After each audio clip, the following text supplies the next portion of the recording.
If you told me that the best sports anime of 2024 wouldn't be Blue Lock, wouldn't be Haikyuu, but a mobile gacha game movie adaptation about horse girls named Uma Musume Pretty Derby Beginning of a New Era, yeah, I would have laughed at you. I would have told you that's a stupid ass name. But here we are.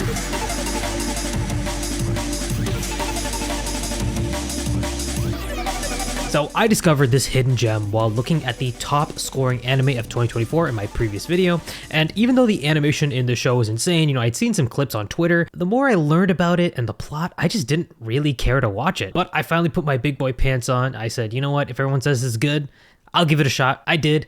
And yeah, it was incredible. If you don't know, this movie is part of the Ume Musume franchise, which is a mobile gacha game where you train horse girls. Then they compete in like a race, and they all have these stupid ass names like Jungle Pocket or Manhattan Cafe. And of course, the announcer that says them has the most Japanese accent, which he's talking.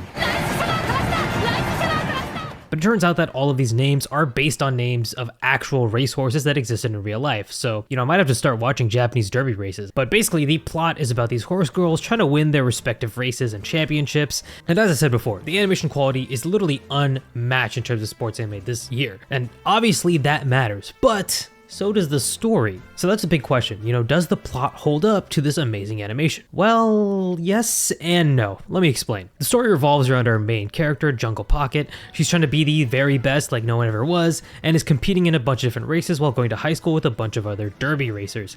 And like most other sports anime, there are training arcs, there's a few slice of life moments, but then there are the races themselves, basically the big championship games. Now this is where Uma Musume shines and just feels so different to a lot of other sports anime. Usually when I'm watching a sports anime, it feels like they're trying to stretch out these hype games over multiple episodes or even an entire movie.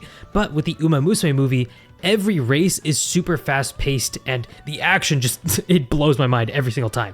And again, this movie isn't just like one long race, it's a series of 6 to 7 high octane events, and every single one contributes to the character arc of our main character, Jungle Pocket. A big theme about this movie is again just overcoming your limitations, moving past your failures. There's friendships, there's rivalries, there's even great villains for our main characters to surpass. It has all the great makings of a normal sports anime, and it delivers on them time after time. All of this combined just makes the races feel way more impactful than I initially, saw on those Twitter threads.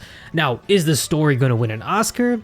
Nah, not really. There's a few flaws. It feels a little over dramatic and heavy-handed at times, but I mean, was I doing push-ups at 2 a.m. after watching it? If you're like me and you catch yourself staying up too late and not being able to sleep, the Manta Sleep Mask will make it a lot easier to catch some Z's. The design is really intuitive and allows you to tighten or loosen to your preference. You also get a really cool carrying bag if you're going on any flights, and it includes some earbuds to block outside noise. Plus, if you live in a hot region, they have swappable pads that you can use so your face doesn't get sweaty during sleep. Getting good sleep is a huge part of feeling good and being productive during the day. So if you or someone you know has problems falling asleep, use my code ARIKENDO at checkout for 10% off, or click the links in the description or pinned comment. Thanks again to Manta Sleep for sponsoring this video. All right, now let's get into the big negatives. I'm gonna be honest, outside of the main character and the villain that we're seeing, I had no idea who half these ladies were, and honestly, I didn't care. Most of them have really dumb names and they wear really weird outfits. I love this boob window, but come on guys, this can't be aerodynamic. I didn't really care too much about the slice of life elements, like, the summer camp thing they go on.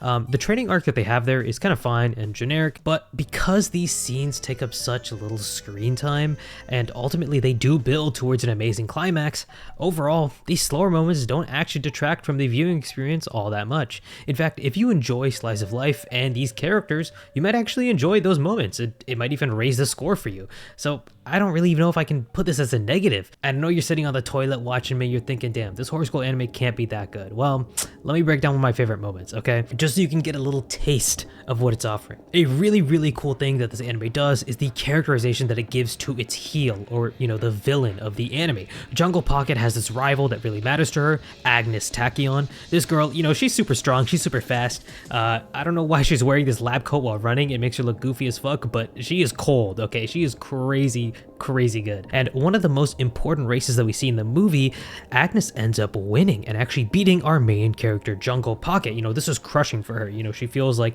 she has a limitation on herself that Agnes was able to move past and move forward to. And we finally hit the main climax of the movie, we see this manifestation of what was holding Jungle Pocket back, herself. It's kind of manifested in this like form that's just holding on and grabbing to her, stopping all of her momentum.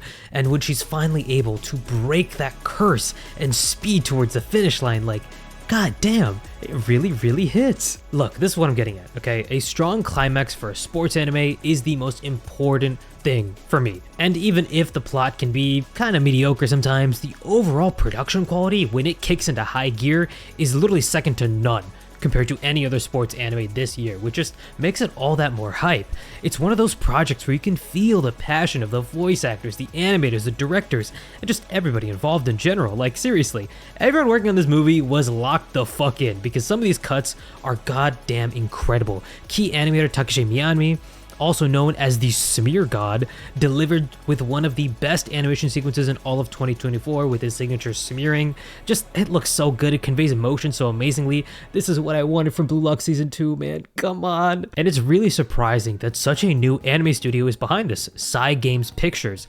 The company behind the Uma Musume gacha game, Cygames, created an animation studio called Cygames Pictures in 2016 and acquired a studio specializing in background art called Kusanagi. According to the founder and company director, Nobuhiro Takenaka, he wanted to create a studio that focuses on high quality projects but challenges the poor labor standards that are widespread in the anime industry.